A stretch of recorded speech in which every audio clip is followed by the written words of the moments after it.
And what I want to talk about today is latest movie is Heaven for Real. I am here to tell you it certainly is.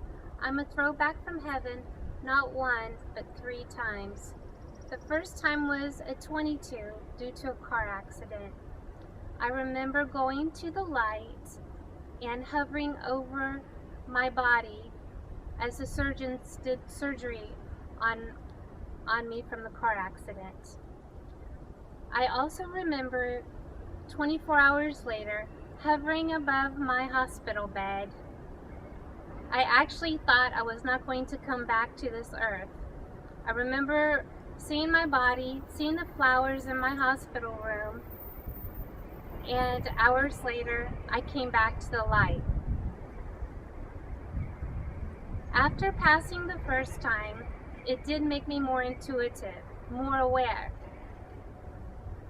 But it would not be until the second time I would pass in my late 30s, when I went into cardiac arrest, that I would realize soon after that exactly what my mission was and why God brought me back.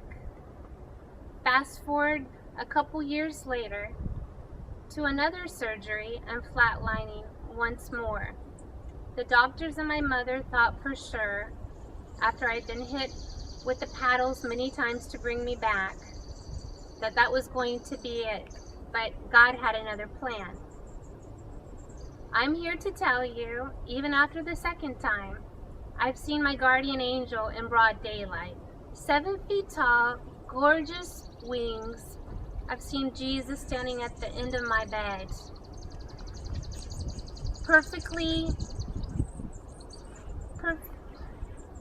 Perfectly outlined in brilliant light.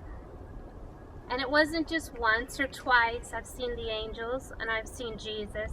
It's been many times. In fact, I believe there are many of us that are just earthly angels. One thing God did do is He filled me with divine downloads.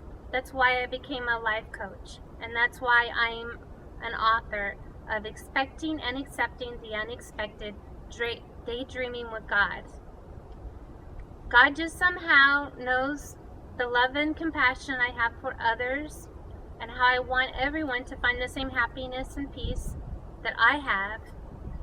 So I can come up to a stranger that God sends me to, or even as I'm life coaching, and somehow I open my mouth and without hesitation, God fills me with a divine download.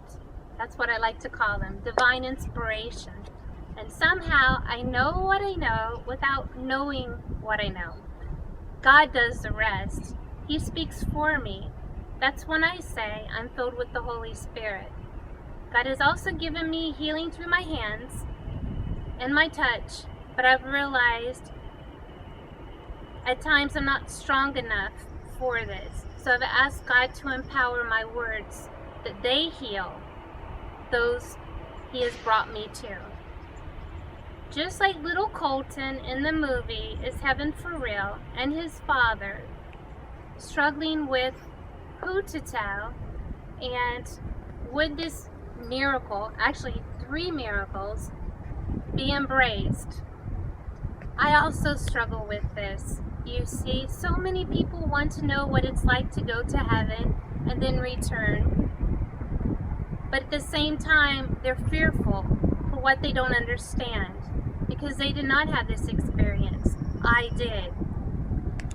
And like I've had to struggle with, there are so many, especially in church or those of faith, that find me as a threat and fear what I have to say.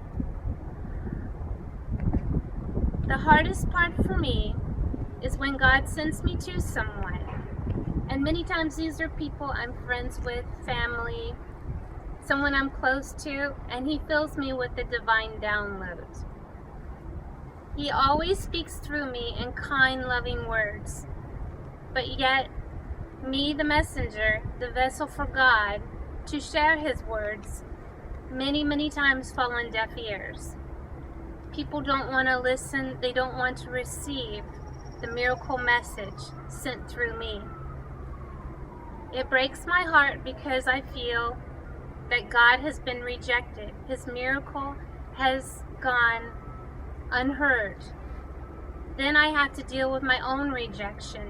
Sometimes I actually say, no, God, I don't want to do this. They're not going to listen to me. They're going to think I'm crazy. They're going to judge me. This is something I've learned I've had to get past because God had a plan for me after 3 times. So I have to do what He has sent me to do and spread His word and spread His miracles, regardless if the other person accepts them or not. All I can tell you, there is not a doubt, not one single doubt.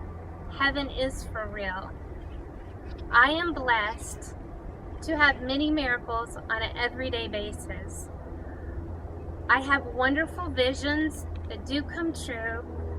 God has given me amazing strength in my own belief that anything can happen.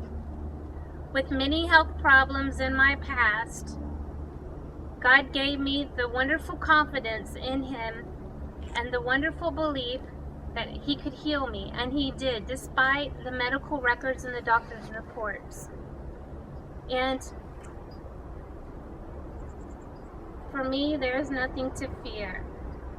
Even if you have not had this experience like myself and little Colton and so many others, it's peaceful on the other side. One thing it has made me, which is kind of odd for me growing up in sunny Florida, I've always been surrounded by lots of light, and in fact people tell me I'm filled with light, heavenly light, but it has made me crave more light. I find myself not liking dark places, and the ironic thing is, people tell me that I could be in a darkened restaurant, I could be on a bus, and it's like a spotlight is shining on me. It's a wonderful thing God has filled me with. Sometimes I can be in a room where there is only lighting from the restaurant, and somehow the light finds me. It shoots across from outside through the windows, and it only shines on me. How wonderful God is to give me this amazing light. But again, to answer your question, is heaven for real? It certainly is. You have to look around you and take a deep breath. Put your electronics down, your laptop, your cell phone. Shut off the noise, and you will see the miracles every day. And you will see God's heavenly light, and you will see the earthbound angels that are all around you and me. God bless.